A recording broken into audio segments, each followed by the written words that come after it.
दोस्तों, तो अभी काफ़ी दिनों से मार्केट में लगातार गिरावट ही देखने को मिल रही है, यानी कि मार्केट काफ़ी ज़्यादा अनसर्टेन है।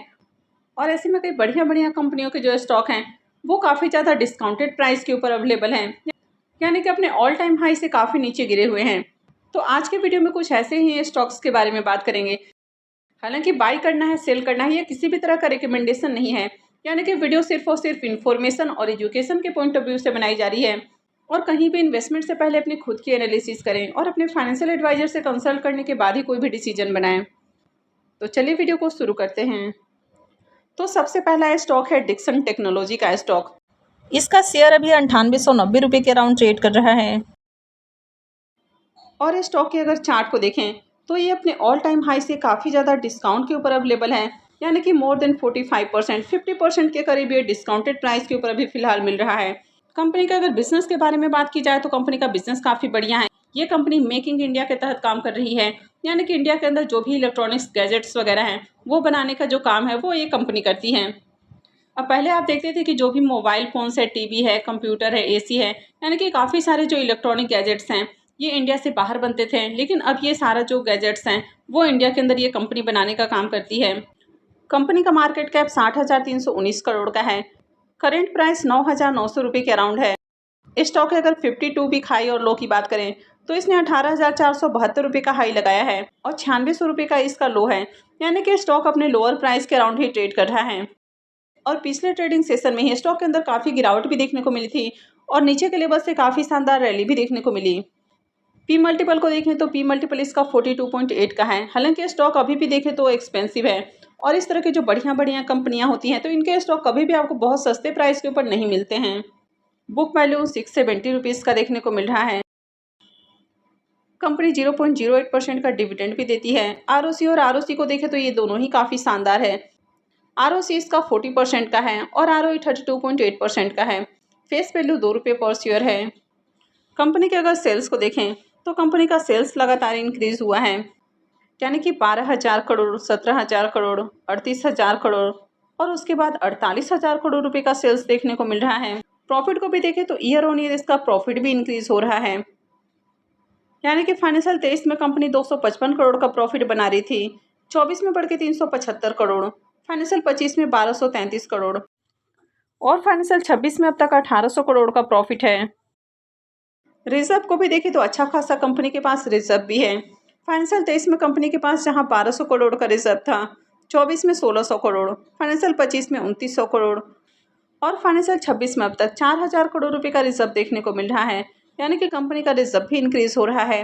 वैसे कंपनी के अगर बोरोइंग्स को भी देखें तो कंपनी का बोरोइंग्स भी लगातार इंक्रीज हुआ है, लेकिन कंपनी अगर लोन ले रही है और उसके बावजूद भी प्रॉफिट जनरेट नहीं कर पा रही है तो वो एक नेगेटिव पैटर्न होता है। लेकिन यहाँ पर कंपनी के अगर पैटर्न को देखें तो कंपनी का सेल्स बढ़ रहा है, कंपनी प्रॉफिट भी जनरेट कर रही है और कंपनी का रिजर्व भी लगातार इंक्रीज हो रहा है। शेयर होल्डिंग पैटर्न को देखें तो प्रमोटर का स्टेक पहले से कम हुआ है। एफआईआईस के स्टेक को भी देखें तो एफआईआईस का भी स्टेक पहले से कम हुआ है और आप देख भी रहे हैं कि एफआईआईस लगातार सेलिंग कर रहे हैं। अगर डीआईआईस के स्टेक की बात की जाए तो डीआईआईस का स्टेक लगातार इंक्रीज हो रहा है। पब्लिक का भी स्टेक पहले से इंक्रीज हुआ है। अब यहाँ पर कहने का मतलब है कि कंपनी बहुत बढ़िया है। कंपनी अपने ऑल टाइम हाई से करीब 50% डिस्काउंट के ऊपर भी अवेलेबल है, लेकिन यहाँ पर किसी भी तरह का बाय रिकमेंडेशन नहीं है। कोई भी कंपनी आपको अगर बढ़िया लगती है तो अपनी खुद की एनालिसिस करें, अपने फाइनेंशियल एडवाइजर से भी कंसल्ट करें और उसके बाद ही बाय सेल करें। नेक्स्ट स्टॉक है हिंदुस्तान एरोनॉटिक्स का स्टॉक, यानी कि एचएएल का स्टॉक। तो ये जो कंपनी है ये डिफेंस के लिए काम करती है, यानी कि कंपनी फाइटर जेट बनाने का काम करती है।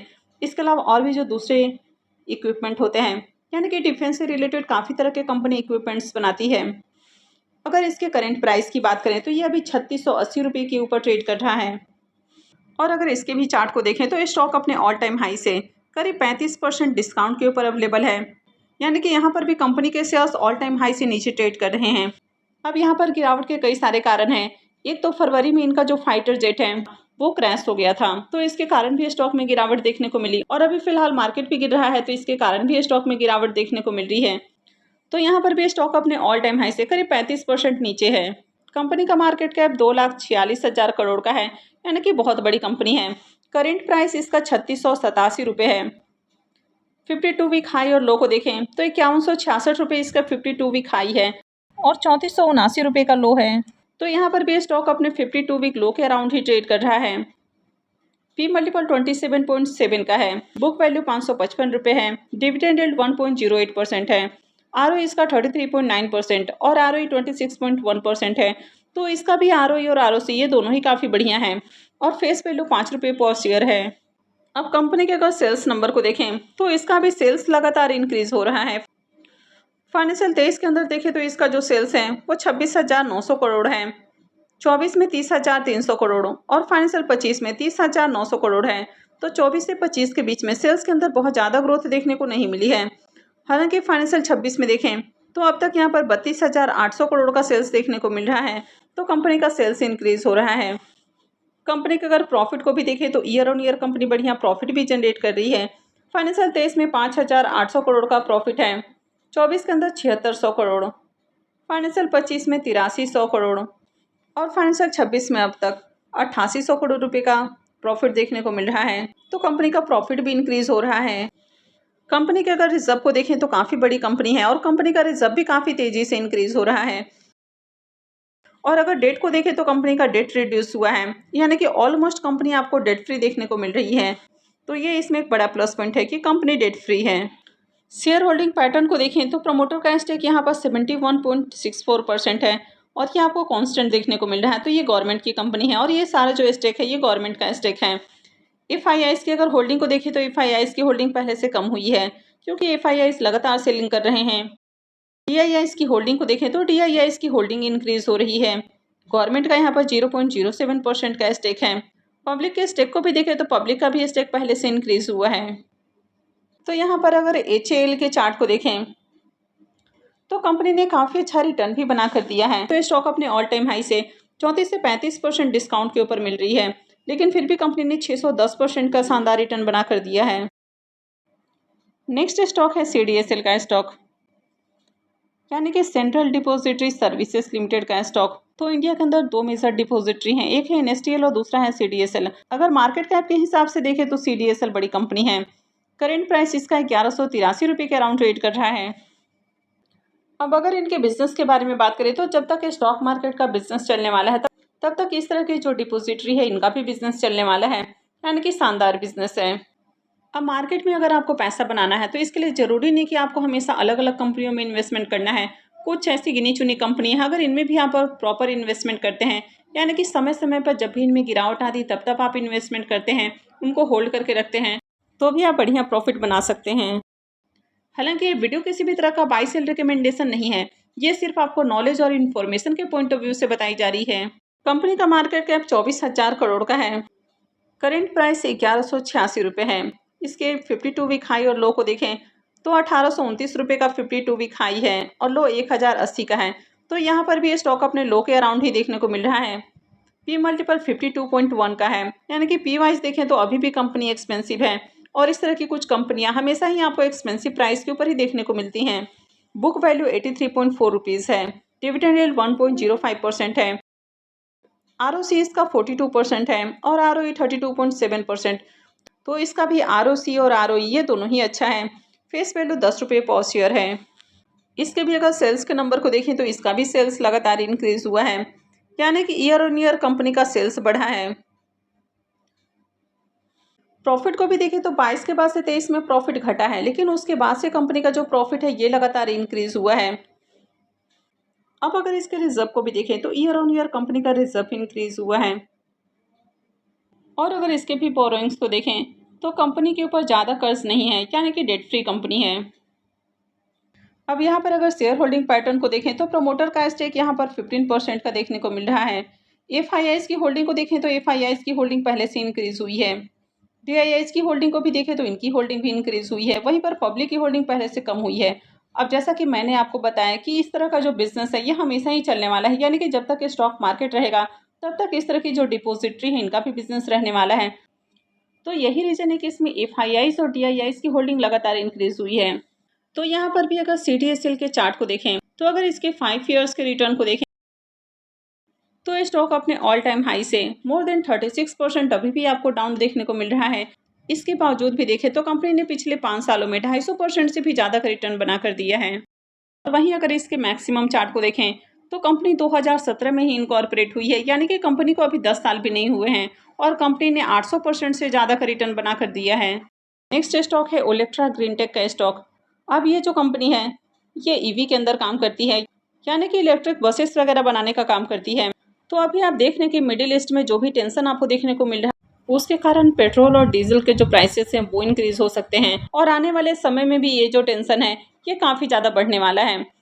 तो ऐसे में इस तरह की कंपनियां हैं जो पहले से ही काफ़ी ज़्यादा डिमांड में हैं और आने वाले समय में भी इस तरह की जो कंपनियां हैं इनके बिजनेस में ग्रोथ की बहुत अच्छी अपॉर्चुनिटी है। तो फिलहाल अगर इस शेयर के प्राइस को देखें तो ये 1022 रुपये के ऊपर ट्रेड कर रहा है। अब अगर इसके चार्ट को भी देखें तो यहाँ पर भी ये स्टॉक अपने ऑल टाइम हाई से करीब 50% डिस्काउंट के ऊपर मिल रहा है। अब यहाँ पर देखें तो पिछले 5 सालों में कंपनी अपने ऑल टाइम हाई से 50% गिर चुकी है। इसके बावजूद भी कंपनी ने 350% से ज़्यादा का रिटर्न बना कर दिया है। अगर इसके मैक्सिमम रिटर्न को देखें तो 3500% से भी ज़्यादा का रिटर्न है। कंपनी का मार्केट कैप 8,373 करोड़ का है। करेंट प्राइस 1,020 रुपये के अराउंड है। 52 वीक हाई और लो को देखें तो 1,714 रुपये का इसका 52 वीक हाई है और 867 रुपये का 52 वीक लो है। 58.6% का पी मल्टीपल है। बुक वैल्यू 137 रुपये है। डिविडेंड यील्ड इसका 0.04% है। ROCE इसका 20.5% का है और ROE 14.3% है। तो इसका भी ROE और ROC दोनों ही अच्छा है और फेस वैल्यू 4 रुपये पर शेयर है। इस कंपनी के भी अगर सेल्स के नंबर को देखें तो कंपनी का सेल्स लगातार इंक्रीज हो रहा है। प्रॉफिट को भी देखें तो कंपनी भी प्रॉफिटेबल है और साल दर साल इसका जो प्रॉफिट है ये भी बढ़ा है। कंपनी के अगर रिजर्व को भी देखें तो कंपनी का जो रिजर्व है ये भी लगातार बढ़ा है। हालांकि यहाँ पर कंपनी का जो डेट है ये भी पहले से इंक्रीज हुआ है, यानी कि कंपनी का डेट भी बढ़ रहा है। लेकिन कंपनी जिस तरह से अपने बिजनेस के अंदर लगातार एक्सपेंड कर रही है तो ये भी रीजन हो सकता है कि कंपनी ने कर्ज लिया है। तो आप मेट्रो सिटीज़ के अंदर जो ईवी बसेस देखते हैं वहाँ पर काफ़ी सारे जो बसेस हैं वो इलेक्ट्रा ग्रीनटेक का ही होता है। तो कंपनी का जो बिजनेस है ये काफ़ी अच्छा है। आने वाले समय में इस तरह के जो बिजनेसेस हैं इनमें ग्रोथ की अपॉर्चुनिटी है। शेयर होल्डिंग पैटर्न को देखें तो प्रमोटर का 50% का स्टेक है जो कि कॉन्स्टेंट है। FIIs की होल्डिंग को देखें तो FIIs की होल्डिंग पहले से थोड़ी कम हुई है। DIIs की होल्डिंग इंक्रीज हुई है, वहीं पर पब्लिक की भी होल्डिंग थोड़ी इंक्रीज हुई है। तो यहाँ पर अगर ओलेक्ट्रा ग्रीनटेक की बात की जाए तो कंपनी अच्छी है। शेयर्स के प्राइस को भी देखें तो शेयर्स भी अपने ऑल टाइम हाई से डिस्काउंटेड प्राइस के ऊपर मिल रहा है, यानी कि अपने ऑल टाइम हाई से करीब 50% नीचे मिल रहा है। तो यहाँ पर भी बाइंग अपॉर्चुनिटी हो सकती है। हालांकि वीडियो रिकमेंडेशन बिल्कुल भी नहीं है, वीडियो सिर्फ और सिर्फ इन्फॉर्मेशन और एजुकेशन के पॉइंट ऑफ व्यू से बनाई जा रही है। तो कहीं भी बाई सेल करने से पहले कंपनी को अच्छे से जान ले, उसके फाइनेंशियल वगैरह अच्छे से चेक कर लें। तो इसलिए इन्वेस्टमेंट से पहले अपनी खुद की एनालिसिस करें और फाइनेंशियल एडवाइजर से हेल्प लेने के बाद ही कहीं भी इन्वेस्टमेंट करें। आई होप आपको वीडियो अच्छी लगी होगी। तो अगर आपने वीडियो को लाइक नहीं किया है तो वीडियो को लाइक कर दें, चैनल को भी सब्सक्राइब करके रखें और वीडियो को अंत तक देखने के लिए आप सबका बहुत बहुत धन्यवाद।